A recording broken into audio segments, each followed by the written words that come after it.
Cassol, Editário Cassol, seus correligionários e familiares aqui presentes, as nossas homenagens à Rondônia, na figura dos rondonenses que nos visitam nesta manhã.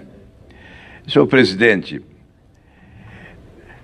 nós estamos vivendo um tempo de apreensão incomum. Os números das finanças públicas no país são perturbadores. A sensação que temos é que há uma situação de terra arrasada nesta fase crucial que vivemos em relação ao nosso futuro. Ainda nestes dias, o Tribunal de Contas apresentou um relatório com os números desta dramática situação das contas públicas brasileiras. A conclusão é de que, no início da próxima gestão de governo, a União não terá recursos sequer para pagar salários dos servidores públicos. Esta é uma realidade dramática que haveremos de enfrentar nesse país. A causa, certamente, é esse sistema de governança corrupto, incompetente, que empurrou o país para este oceano de dificuldades. Hoje, eu venho tratar de um assunto específico. Há pouco tempo, o Senado Federal aprovou requerimento de nossa autoria para que o Tribunal de Contas da União realizasse uma auditoria da dívida pública brasileira, a dívida pública interna do nosso país. E como sempre ocorre, o Tribunal de Contas realizou um notável trabalho de competência técnica. Apesar das limitações dos quadros técnicos, seguramente insuficientes para esta demanda, o resultado apresentado é exemplar e elogiável. Os nossos cumprimentos ao Tribunal de Contas. O relator desse relatório foi o ministro Haroldo Cedras.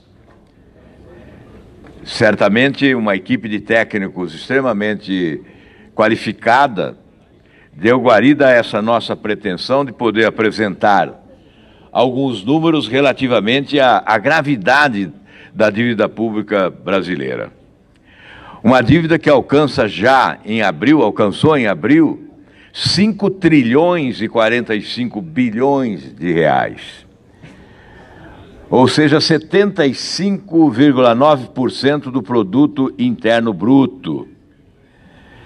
5 trilhões e 45 bilhões de reais, números do Banco Central,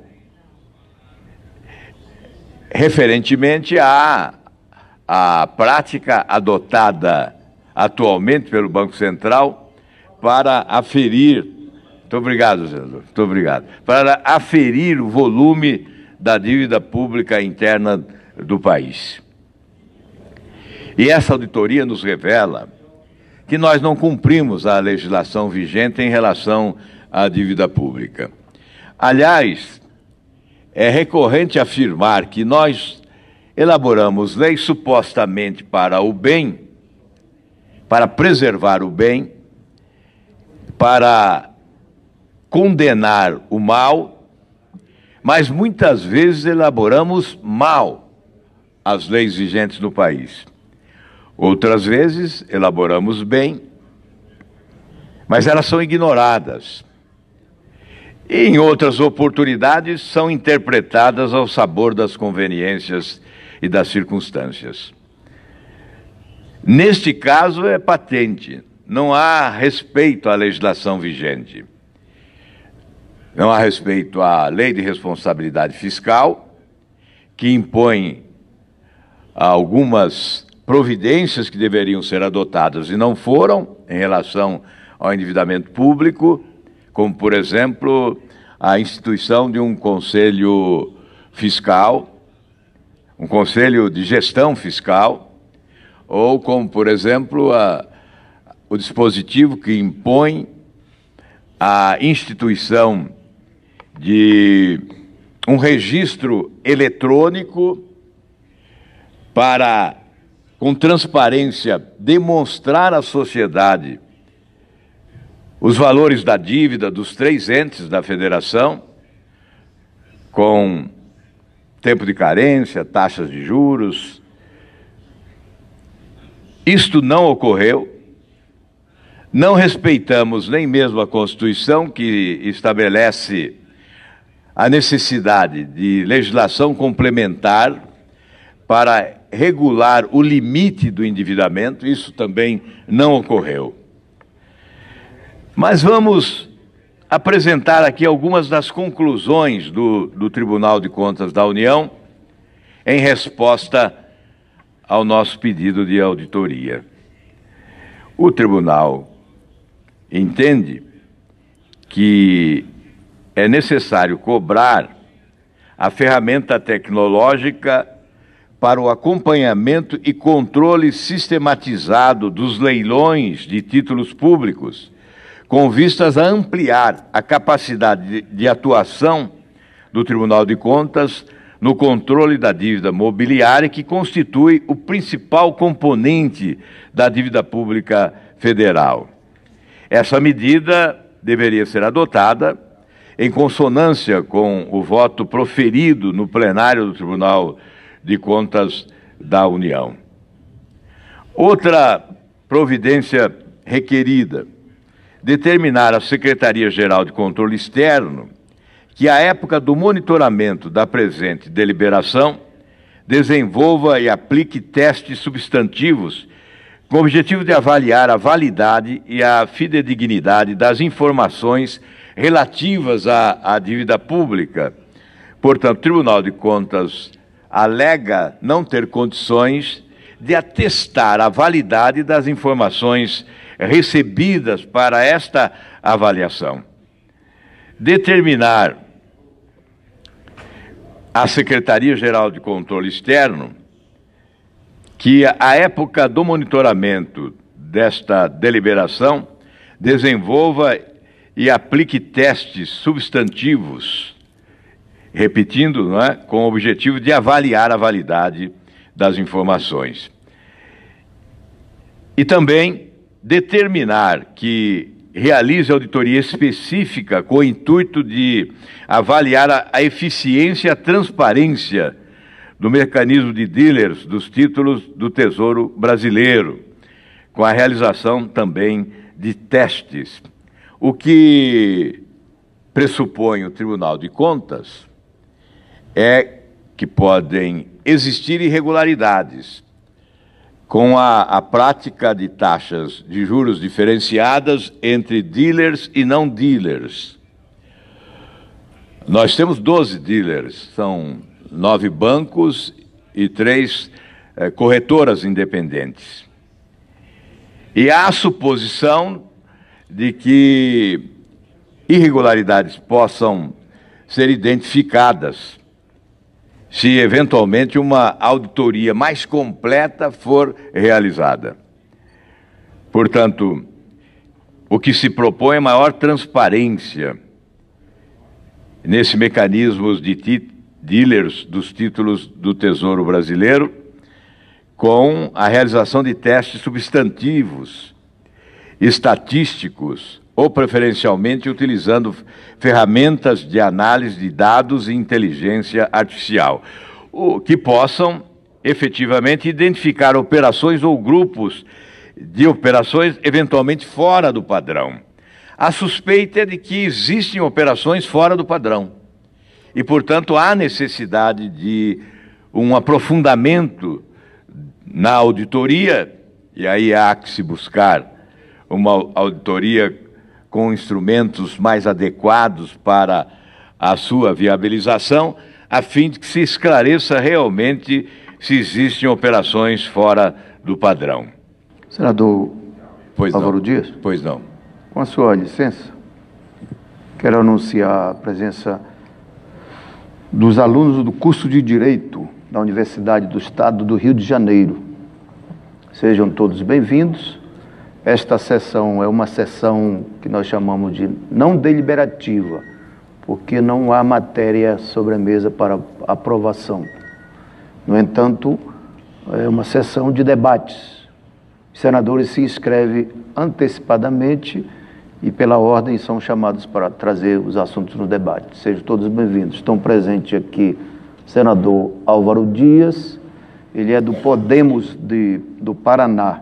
Por sinal, são 3 senadores do Paraná que estão aqui. O senador Roberto Requião, PMDB do Paraná, e a senadora Gleice Hoffmann, que é senadora do PT do Paraná. Presidente, hoje o Paraná tomou conta do plenário do Senado, a tribuna e do plenário. E está sendo presidida pelo Paulo Rocha, do PT do Pará.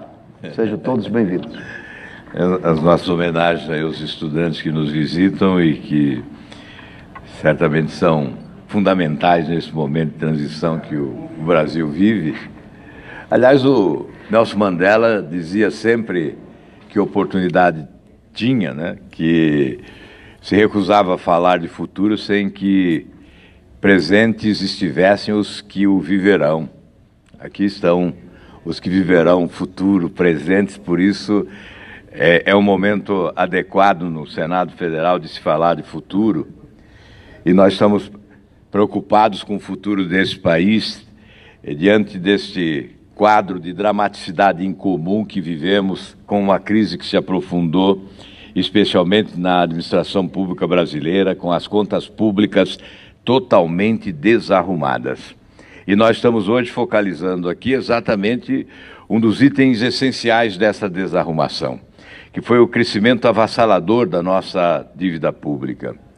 Para que estes jovens saibam, provavelmente alguns já sabem, mas a nossa dívida há 10 anos era de 1 trilhão e 500 bilhões de reais. Hoje, 10 anos após, a nossa dívida, a dívida bruta interna, é de 5 trilhões e 45 bilhões de reais. Com a metodologia adotada recentemente pelo Banco Central. Porque se fôssemos utilizar a metodologia anterior a esta, a dívida já estaria alcançando quase 80% do produto interno bruto. Portanto, seria ainda superior a esse valor de 5 trilhões e 45 bilhões de reais. E nós prosseguimos aqui com as conclusões do Tribunal de Contas e as suas recomendações. Recomenda-se à Secretaria do Tesouro Nacional que, no prazo de 180 dias, realize estudo acerca do intervalo desejável para a manutenção do estoque de operações compromissadas e do nível de reservas internacionais em face das peculiaridades da economia nacional. Há pouco o senador Requião falou dessas reservas internacionais. Elas chegaram atualmente a 1 trilhão e 500 bilhões de reais. As nossas reservas internacionais chegam a 1 trilhão e 500 bilhões de reais. E as operações compromissadas, a que me refiro aqui, elas chegaram a 1 trilhão e 114 bilhões de reais. Portanto, em relação a essas operações compromissadas, há sim necessidade do aprofundamento da auditoria. Essas operações compromissadas são realizadas pelo Banco Central para estabelecer o recolhimento dos recursos disponíveis no mercado. Essa operação compromissada interessa muito ao sistema financeiro, aos bancos, porque eles possuem um cliente seguro, com rentabilidade extraordinária. Esse cliente é o Banco Central. Essas operações são de curto prazo. Emite-se título da dívida pública com taxas de juros elevadas. E, obviamente, se interessam aos bancos, ao sistema financeiro do país, obviamente não interessam essas operações compromissadas à sociedade brasileira, ao país, ao povo brasileiro. porque evita que se estabeleça uma competição no mercado que poderia reduzir as taxas de juros atualmente praticadas. Portanto, há segurança para os bancos e insegurança para o mercado. Recomenda-se também ao Banco Central, à Secretaria do Tesouro Nacional, e aí está na Lei de Responsabilidade Fiscal, não houve o cumprimento disso, mas recomenda-se que se apresente plano de trabalho e o correspondente cronograma com proposta de solução, visando disponibilizar plataforma digital para negociação de títulos públicos e a realização das tais operações compromissadas, contendo ainda o planejamento de módulos de controle e acompanhamento, utilizando-se de ferramentas tecnológicas, a exemplo da análise de dados e inteligência artificial para predizer e evitar operações irregulares e antieconômicas com o uso desses recursos. Está lá na Lei de Responsabilidade Fiscal, no seu artigo 25. No entanto, não há o cumprimento desta legislação. Eu fui o relator aqui na Comissão de Constituição e Justiça do Senado. Na época, no governo federal, admitimos relatar a Lei de Responsabilidade Fiscal pela sua importância em prazo recorde, para que se tornasse lei a proposta e mudasse o conceito de administração pública no país. Foi essencial. Mas se nós estivéssemos cumprindo literalmente a Lei de Responsabilidade Fiscal, certamente teríamos um controle mais rigoroso dos gastos públicos e do endividamento público, que aconteceu de forma assustadora, especialmente nos últimos 10 anos. E eu me lembro bem quando comemorávamos aniversário da Lei de Responsabilidade Fiscal, em evento realizado aqui em Brasília, com a presença à época do ministro Mantega, se não me falha a memória, em 2010, nós afirmamos naquela oportunidade que o governo estava preparando uma bomba relógio de efeito retardado que explodiria no colo do país. E o ministro Mantega, à época, discordou e, de certa forma, até debochou das nossas afirmativas. No entanto, o tempo, nesse caso, foi o senhor da razão, porque está aí, nós estamos vivendo o drama de uma dívida pública impagável que se tornou avassaladora. E alguém pode dizer, não, mas grandes nações do mundo, nações do primeiro mundo, também possuem endividamento elevado. Obviamente, nós reconhecemos, há nações que possuem enormes dívidas. No entanto, foram nações que cresceram com os investimentos realizados ao contraírem estes empréstimos e assumirem estas dívidas. Isso não ocorreu com o Brasil. O Brasil se endividou e alimentou o sistema financeiro com altas taxas de juros. Os investimentos não ocorreram. Foram investimentos pífios, insuficientes, que, aliás, nos colocam, e este número é certamente ilustrativo, não é? Esta constatação é ilustrativa. A ausência de investimentos no país, produtivos, hoje nos coloca numa situação de vexame internacional no ranking dos países emergentes. Entre os países incluídos no contexto dos países de renda média, nós só investimos mais do que a África do Sul. Perdemos para todos os outros países incluídos nesse ranking de países de renda média. E, evidentemente, se formos falar em produtividade, da mesma forma. Nós só estaríamos à frente da Ucrânia e de Sri Lanka em matéria de produtividade. É exatamente esta a consequência da dívida pública brasileira. A ausência de investimentos, atendimento a interesse do sistema financeiro e contrariando o interesse nacional de desenvolvimento. Certamente, se nós tivéssemos nos endividado de forma produtiva, com investimentos produtivos, teríamos o retorno para o pagamento dessa dívida monumental. No entanto, neste ano, para a rolagem da dívida, eu estou concluindo já, presidente, para a rolagem da dívida seriam necessários 1 trilhão e 800 bilhões de reais, valor que corresponderia à metade do nosso orçamento. Obviamente, do orçamento não sairão 1 trilhão e 800 bilhões para a rolagem da dívida. Provavelmente um pouco mais de 200 bilhões para pagamento de juros. Mas a substituição da dívida antiga, vincenda, por uma dívida nova se dará através da emissão de títulos públicos, que acarretarão taxas de juros, serviços, encargos, administração da dívida. Ou seja, nós estaremos impulsionando o nosso endividamento. Nós teremos outras oportunidades, mas quero ainda acrescentar mais uma recomendação desta auditoria, que a Secretaria-Geral de Controle Externo promova a divulgação, por meio de eventos, de informativos e de sumários executivos e da página do sítio do Tribunal na internet, dos resultados desse trabalho de fiscalização.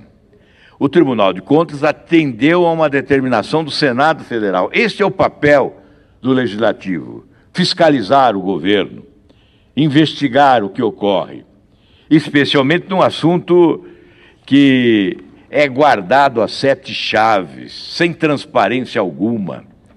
É preciso propor maior transparência na administração da dívida pública brasileira.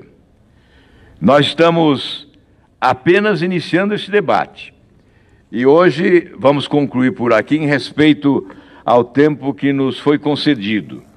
Mas voltaremos a esse assunto e, ao final, mais uma vez, devo aplaudir o Tribunal de Contas da União pela excelência do trabalho realizado.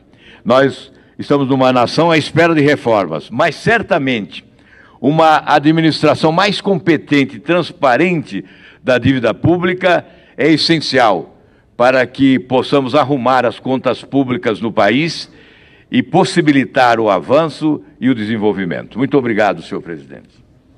Obrigado, senador Álvaro.